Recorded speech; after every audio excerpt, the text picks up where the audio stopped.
ചർച്ചയിലേക്ക് വരാം. ശ്രീ ജോർജ് പിടിപാറ, നല്ലൊരു സർക്കാരിന് നല്ലൊരു പ്രതിപക്ഷം വേണ്ടതുണ്ട്. അങ്ങനെ ഒരു നല്ല പ്രതിപക്ഷമാകാൻ ഇപ്പോൾ CPM-ന് കഴിയുന്നില്ല എന്നാണോ മനസ്സിലാക്കേണ്ടത്?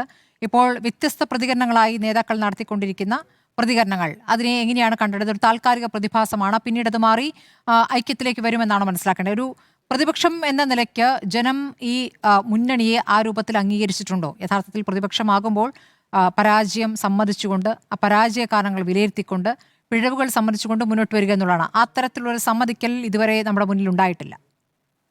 തീർച്ചയായിട്ടും അതാണ് സ്മൃതി. ഇതിനകത്തുള്ള യഥാർത്ഥ പ്രശ്നം എന്ന് പറയുന്നത് CPM പരാജയം അംഗീകരിച്ചിട്ടില്ല.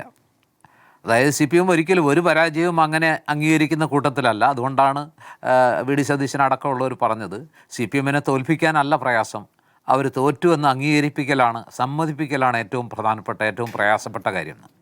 യഥാർത്ഥത്തിൽ നമ്മുടെ കൺമുന്നിൽ അരങ്ങേറിക്കൊണ്ടിരിക്കുന്നതും അതുതന്നെയാണ്. ഈ തോൽവി ഒന്ന് വിലയിരുത്തി നോക്കിയാൽ 99 സീറ്റുണ്ടായിരുന്ന ഒരു മുന്നണിയാണ് ഈ 35 അല്ലെങ്കിൽ 36 വീണിരിക്കുന്നത്. അതിൻ്റെ ഒരു വ്യാപ്തി അല്ലെങ്കിൽ അതിൻ്റെ ഒരു വലിപ്പം ആലോചിച്ചാൽ വല്ലാത്ത ഒരു തോൽവിയാണിത്. CPM അതിൻ്റെ ഏറ്റവും ചീത്ത വൈൽഡസ്റ്റ് ഓഫ് ഡ്രീംസിൽ പോലും, അതിൻ്റെ ഏറ്റവും വന്യമായ സ്വപ്നങ്ങളിൽ പോലും ഇത്രയും ഭീകരമായിട്ടുള്ളൊരു പരാജയം പ്രതീക്ഷിച്ചിട്ടില്ല. ഒരുപക്ഷെ ഭൂരിപക്ഷത്തിന് കിട്ടിയില്ലെങ്കിൽ പോലും അതിനടുത്ത് 60-ന് മുകളിൽ ഒരുപക്ഷെ ഒരു 1-2 സീറ്റിൽ ഭൂരിപക്ഷം കിട്ടിയേക്കുമെന്ന് വരെ പ്രതീക്ഷിച്ചെടുത്താണ് നിലവിലുള്ള 12-13 മന്ത്രിമാർ തോറ്റത്, ഇടതുമുന്നണിയുടെ കൺവീനർ തോൽക്കുന്നത്, അതുപോലെ തന്നെ ഈ സീറ്റുകളുടെ എണ്ണം 99-ൽ നിന്ന് 36 വീഴുന്നത്. ഇതൊരു ചെറിയ പരാജയമല്ല. ഇത് അംഗീകരിക്കണമെന്നുണ്ടെങ്കിൽ, ഈ പാർട്ടിന് രക്ഷപ്പെടണമെന്നുണ്ടെങ്കിൽ ഈ പരാജയം അംഗീകരിക്കേണ്ടതുണ്ട്.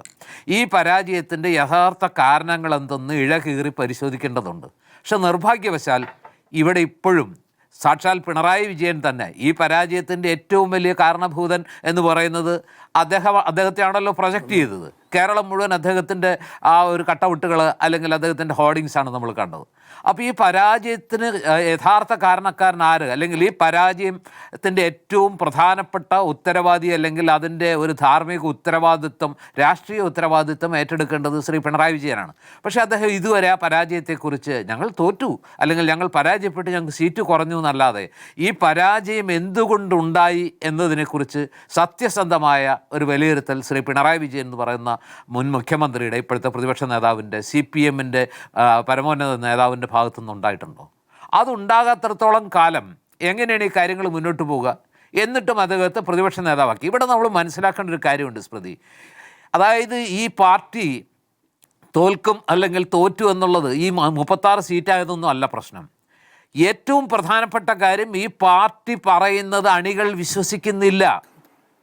പാർട്ടിയുടെ ശക്തി കേന്ദ്രങ്ങളിൽ പോലും പാർട്ടി പറയുന്നത് എല്ലാ കാലത്തും അവരുടെ ജീവിതത്തിലെ ഏറ്റവും വലിയ സംഗതിയായിട്ട് അല്ലെങ്കിൽ ഹൃദയത്തിൽ ഏറ്റുവാങ്ങിയിരുന്ന പയ്യന്നൂരിലെയും അതുപോലെ തന്നെ തളിപ്പറമ്പിലെയും അടക്കമുള്ള പാർട്ടി ശക്തി കേന്ദ്രങ്ങളിലെ തൃക്കരിപ്പൂരിലൊക്കെ അടക്കമുള്ള കോഴിക്കോട്ടെ പല മണ്ഡലങ്ങളിലും അടക്കമുള്ള പാർട്ടി പ്രവർത്തകർ, പാർട്ടി അണികൾ ഈ നേതാക്കൾ പറഞ്ഞതൊന്നും വിശ്വസിച്ചില്ല.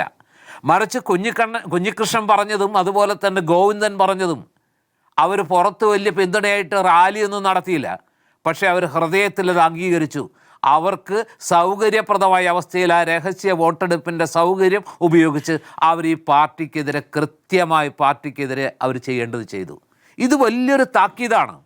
അതായത് പാർട്ടി വിശ്വസിച്ചിരുന്ന വർഗവഞ്ചകരെന്ന് വിളിച്ചാൽ, കുലംകുത്തികളെന്ന് വിളിച്ചാൽ അത് മുഴുവൻ അതേപടി അണികൾ ഏറ്റെടുക്കുമെന്നും പാർട്ടി പറയുന്നത് അടുത്തും വേദവാക്യമായി സ്വീകരിച്ച് അത് മാത്രമാണ് സത്യമെന്ന് ശിരസാവഹിച്ച് പാർട്ടി പറയുന്നിടത്ത് കുത്തും, പാർട്ടി നിർത്തുന്ന സ്ഥാനാർത്ഥിയെ ജയിപ്പിക്കും എന്ന ആ പരമ്പരാഗത വിശ്വാസമുണ്ടല്ലോ, അണികൾ അങ്ങനെയേ ചെയ്യൂ, അനുസരണയാണ് അവരുടെ ഏറ്റവും വലിയ ഗുണം എന്ന് കരുതിയ ആ പരമ്പരാഗത സങ്കല്പം തകർന്നുപോയി. അതാണ് ഏറ്റവും പ്രധാനപ്പെട്ട കാര്യമായിട്ട് ഞാൻ കാണുന്നത്. ഇപ്പോൾ ശ്രീമതി ടീച്ചർ പറയുന്നതോ EP ജയരാജൻ പറയുന്നതോ അതല്ലാന്നുണ്ടെങ്കിൽ ശൈലജ ടീച്ചർ പറയുന്നതോ അല്ല. അവരുടെയൊക്കെ പറച്ചിലിനകത്തൊരു ചെറിയ പ്രശ്നമുണ്ട്.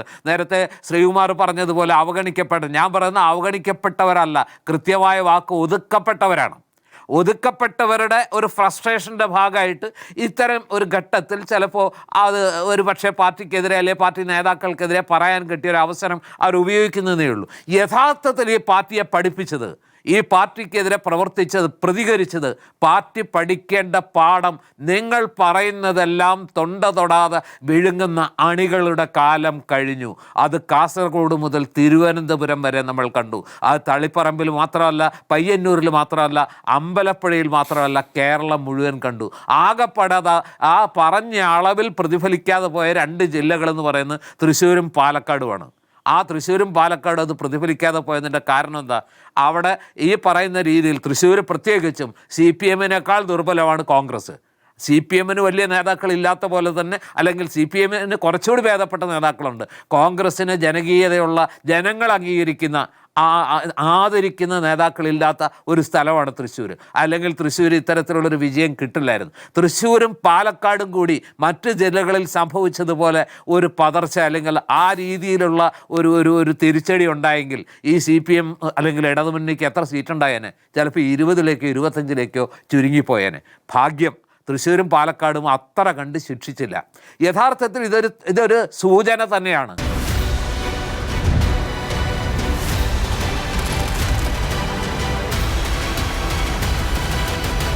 Debate with Smriti Parithikar.